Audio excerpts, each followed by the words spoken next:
Welcome to Calcio FC, your weekly dose of Italian football culture. Joining me, David Faridi, in the studio here in London. Destination Calcio senior writers Dan Cantian and Emmett Gates. And we're going to talk about Vincenzo Italiano's Bologna and their rise from the bottom half of the table to the top and beyond in the Champions League. Gents, Bologna, a top four side. Dan, tell us a little bit about Vincenzo Italiano.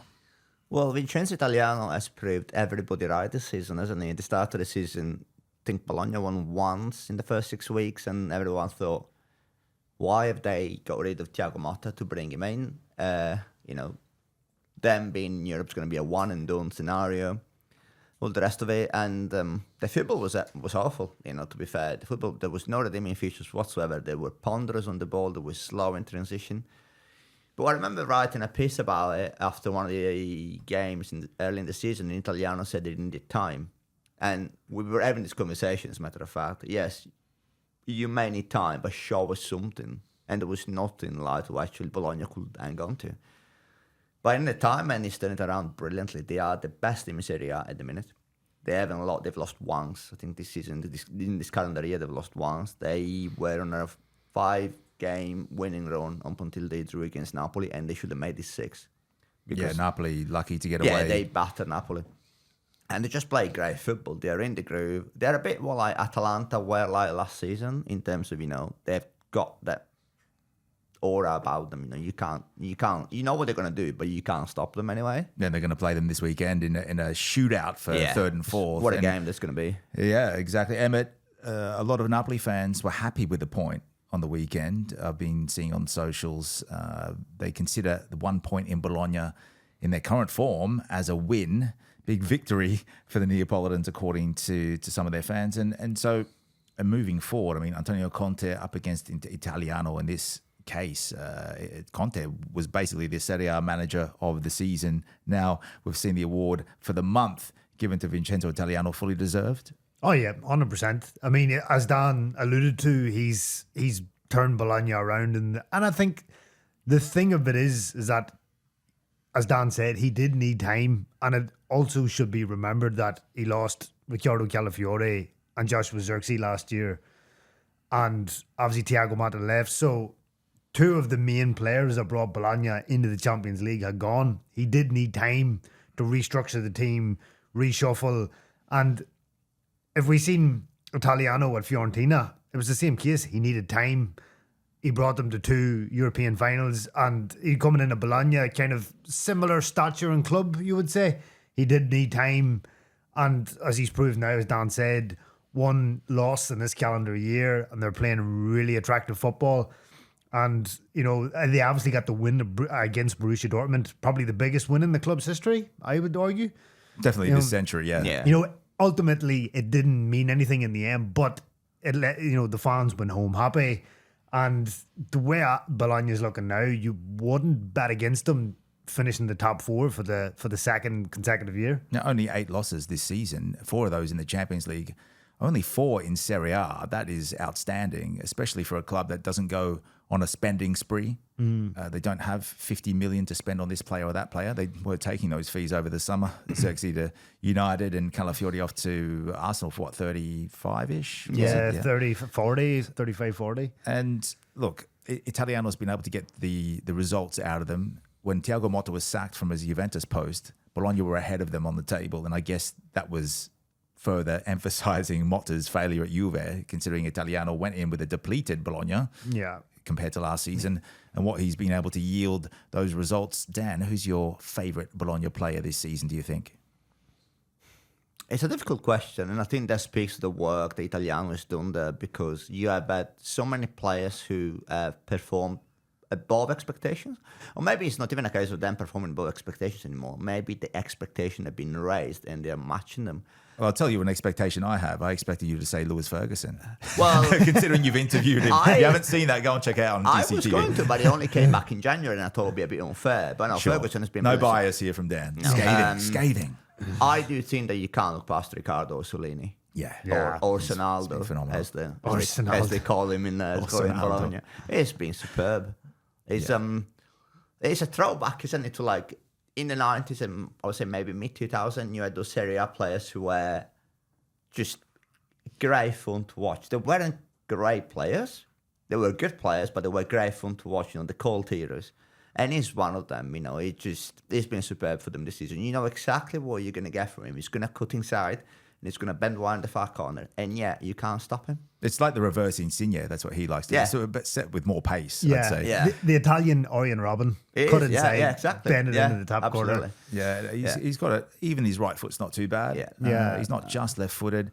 I think he won the FIFA, was it under 17 World Cup top scorer award at one point. I could be wrong. I remember researching that in the commentary days, but he has been phenomenal. There's been Freuler, Odegaard's been good, 6 goals and Castro's an assist. been really good. Yeah, Castro Dan with and 8 Doyle. goals and 4 assists, and Doyer with 8 and 3. Orsolini though, top scoring with 11 and 3. So that's they've got the all-round goal scoring contributions. It's kind of Napoli-esque as well, because Napoli doesn't have one player that's gone on to bang in all the goals. And Bologna, it kind of feels like there's a project there that's developing. Lewis Ferguson, the captain at the moment, and again, we'll tell you to go and watch that in YouTube and also DCTV app. Go and download it now for iOS and Android. And look, Ferguson is one of those creative midfielders.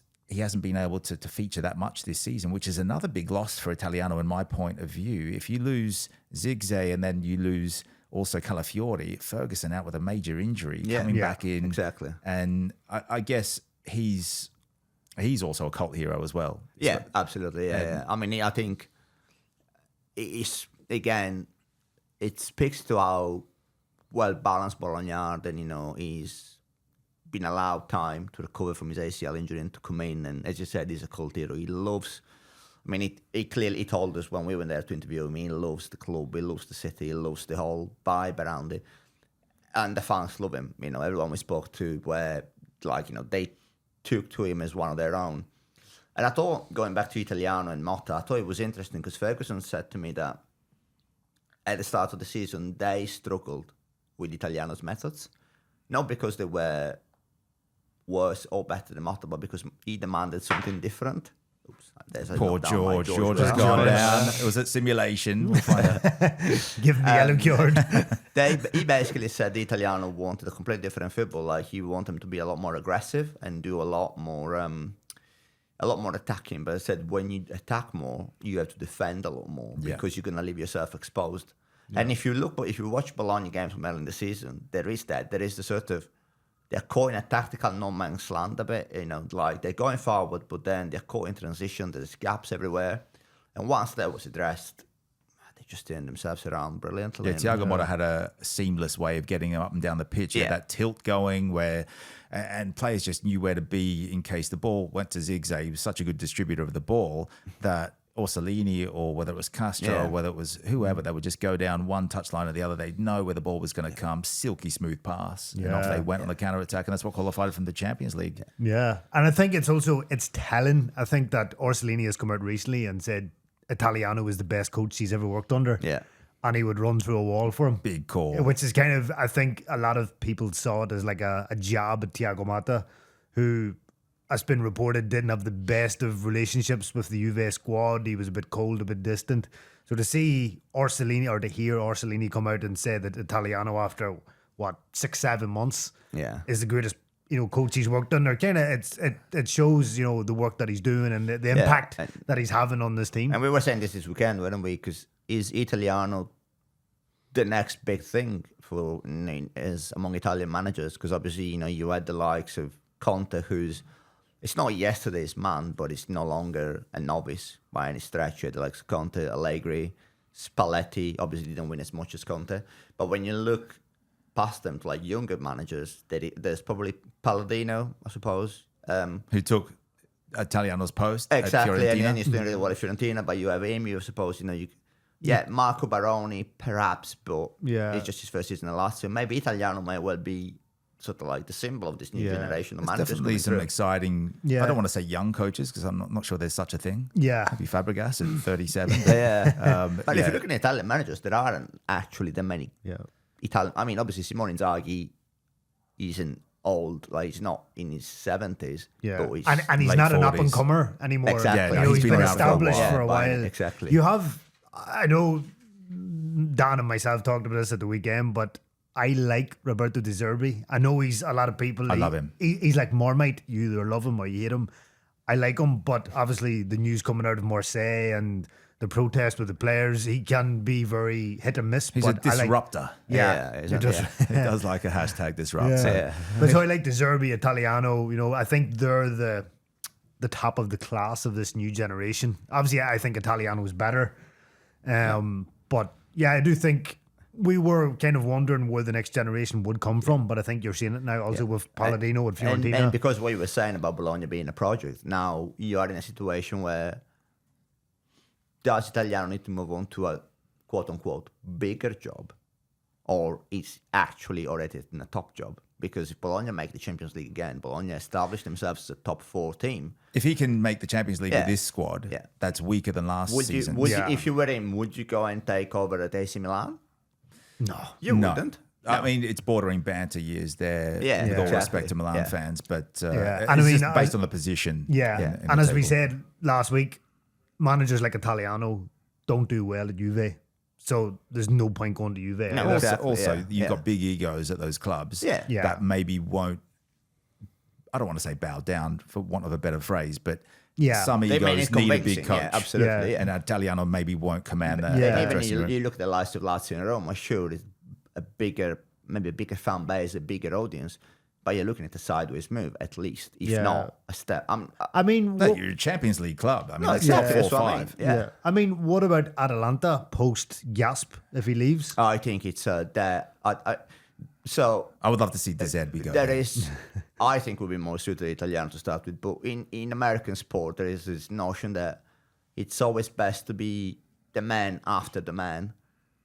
I.e., you don't want to go in and be the Yeah. one that takes over a massive legacy because you're probably set up for failure. Look at Yeah. David Moyes in Manchester United. Yeah, for you example. don't want to be the Moyes of Atalanta. Yeah, exactly. You want to be the one who comes in after that and It's a factor. Yeah, It's, mops well, up the look at mess. what happened with Spalletti. He left. I think he left at the right time. Yeah, exactly. Yeah. If I was him, I would have You don't want to be quit Rudy, as well. You don't want to be Rudy Garcia. I was gonna say. You don't want to be Garcia. or Nobody wants to Mazzari. be Rudy Garcia. To No, be that is that. Yeah. We should mention a few of the other Bologna players here that have made a massive impact. Pobega, Dalinga, Skorupski, big fan of Skorupski's good in Skorupski. goal. Yeah. Also, Ravaglia that came on. We should mention 2 keepers had to come on Yeah. on Monday night. Yeah. And they both did fairly well. Freuler, Berkema, Miranda with that wicked left foot. Such a good set piece taker. Abish is always. Belkema, I have it on good authority that he's a fan of Scottish culinary staples. Lewis Ferguson told us Well, I that. was going to say, has Lewis Ferguson got the iron brew into some of these Bologna Yes, players? It's toughen them up. Belkema apparently loves a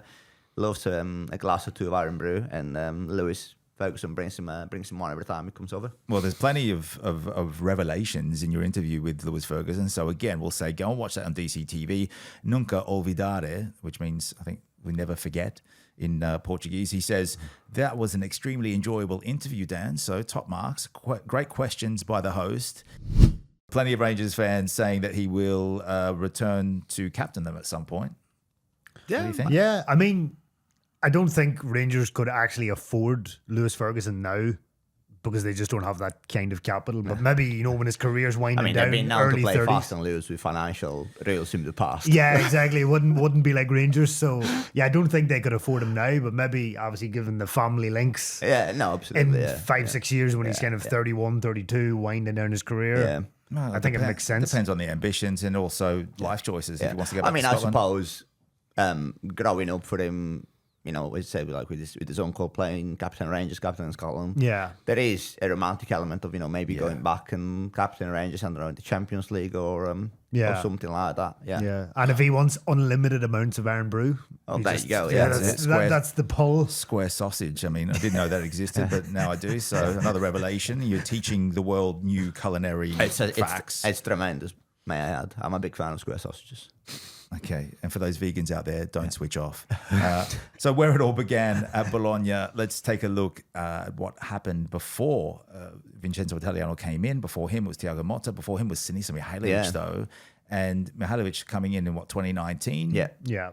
Second spell, he's been around, the late Sinisa. So, but also Giovanni Sartori coming in has paved the way for success, especially under Thiago Motta. And some people even saying that Thiago Motta's success heavily laid on the foundations of what I Sartori's mean, done. it's difficult to find a club these days where the director of football doesn't play a huge role, particularly when you're looking at clubs sort of like the Bologna, Fiorentina tier, where you need to really You need to be shrewd. Trying to get shrewd, next you need level. to maximize all the Yeah. potential you have, and I think they've done it brilliantly. And Sartori is, I'm surprised Sartori hasn't been linked to again.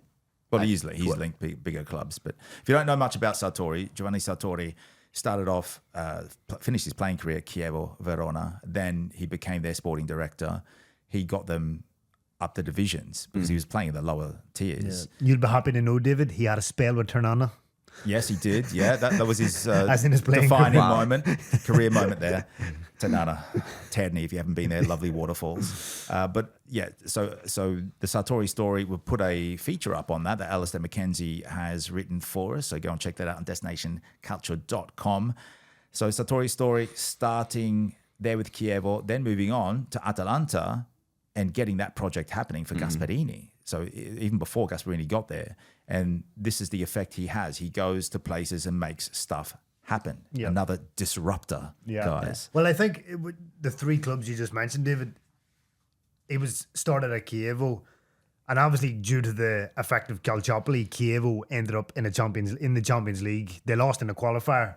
I think it was the Sofia from Bulgaria, but they were fifth. They finished fifth in the league in Serie A in 05-06. And so technically you could say he's got them Champions League football, Chievo. He's got Atalanta into the Champions League, and now he's got Bologna into the Champions League due to player recruitment and being smart and astute. So he's definitely one of the best sporting directors in the league.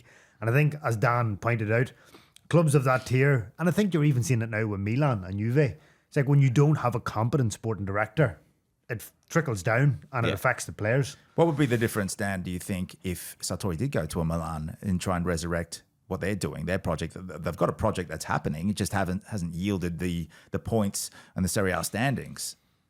Well, they did get a Scudetto in 2022. It's the old Richard Ashcroft metaphor, isn't it? That when he was interviewed at the peak of Britpop, he said, "We've got great expectations. We just don't know what those expectations are."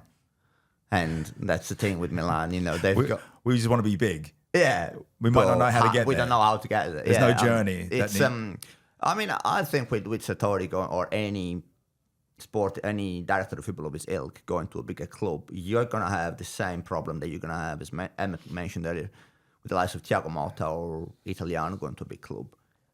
You're going over because of what you've done, but are you going to be allowed to do what has made you so good? Milan could have gone for Conte this season. They didn't, because Ibrahimovic made it clear that they didn't want a manager, they wanted a coach.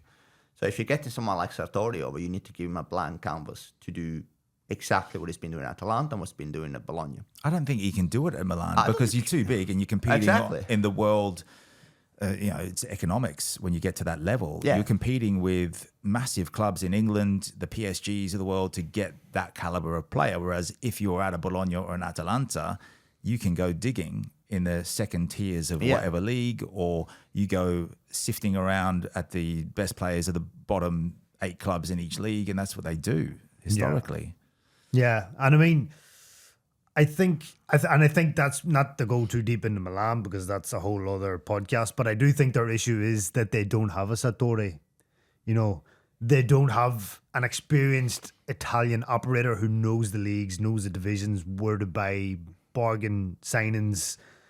And what is a bargain signing for Milan? It's probably 20 million, and they did a string of those signings in 2023, They did, I but I believe. think that the reason why I think that there are bargain signings in the sense of, I don't want to spend more than a certain amount, and whoever falls within that threshold is The biggest fine. player we can get, Pulisic, for example, from Exactly. Chelsea. Or there's a Musa. case of going and finding a player who may have underperformed at a different club, or may have been struggling on the bench for the past 6 months or 18 months, and think, hang on a minute, he may work for us. We have a certain framework that we want players to fit in. Let's bring him over. Because, you look at Atalanta. Atalanta have a lot of players that you wouldn't normally think they would be so successful, they could be so good within a system, but because they have a system in place and identify the players that fit the system, then they work.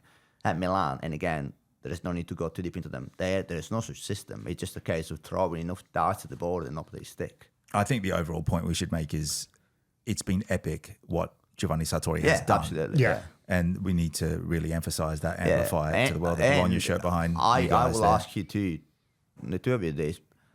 Do you think that there is more to come from Bologna? Like, what is their ceiling? Is top 4 their ceiling, or can they? Because Atalanta were in a title race with until February. Well, they've lost March. 3 on the trot. Bologna's about to take them on, could make it 4. And the current form they're Could in. they do something like that next season? Because if you look at it, Italiano, as I said, the first month and a half was a complete write-off. Are they going to get picked apart, Sorry, though? George. You've done it again to George. It's something you've got What did against. George ever do to you? Yeah, that's your second yellow there. Yeah. Look, it depends. Last season, they got picked apart, didn't they? For the two best performers, we'll say. Santiago Castro, I know there's a whole string of clubs that are after him. He's going to be prolific, I think. And they got him for 12 million. Yeah. I think from Vélez Sarsfield. Vélez, yeah. So it depends whether players are going to stick around for the project. And maybe with Sartori there, players are going to believe a little bit more as opposed to going to, I mean, he could go to Inter, of course. Who could refuse moving to Inter if you want to wear silverware, wear it as well as win it? Yeah. And so what happens? Can they keep some of these players? Like Miranda's been in sensational form as well. He was devastating against Napoli, put them in two minds, that back line. And they, again, we need to say they didn't start Castro. They didn't start Ferguson. He had an issue in the warm-up. Yeah. So missing 2 decent players there and still went out there and did the business with your likes of Abisha and your Bergkamps out there just toiling away. So I think for me, in relation to last season, is that it was obviously clear Ferguson, Xerxes, and Calafiore were the 3 standout players for Bologna, and they were cherry-picked. Obviously, Ferguson might have left had he not got injured. We'll never know. But I think this season, Orsolini aside, there's no one that really stands out, and that, a lot of big clubs. Ndoye? Ndoye, could be a shout. So I believe there is a real chance that Italiano could keep this team if they qualify for Europe, for the Champions League, and they can build on that then for next season. So I don't think we will see the exodus of players that we saw last summer. Because you also got to consider that, I mean, if it's a club from, like, say, the Premier League club or a club from La Liga, or maybe not Germany so much because there's not that much money to be thrown about, who can come in and, like, offer them big wages and offer big fees to Bologna, then there is an element of, okay, maybe it's a sacrifice worth making.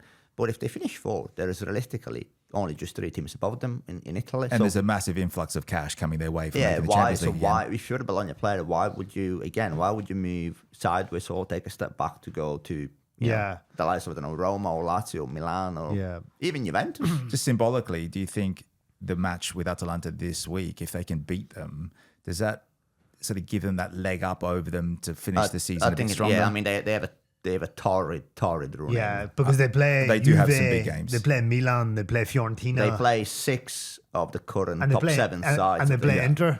And potentially a Coppa Italia final thrown in there. Yeah, the running is tough. So they've got at the moment we'll lay it out here. 4th spot, 57 points, 1 behind Atalanta, which they travel to face this weekend. 1 point behind in front of Juventus, or 1 point above. They are 1 point above Juventus. Yeah. The run home, Atalanta away this weekend. Inter then at home. Empoli in the second leg of the Coppa. Udinese away. Juventus at home. Milan away. The Coppa Italia final.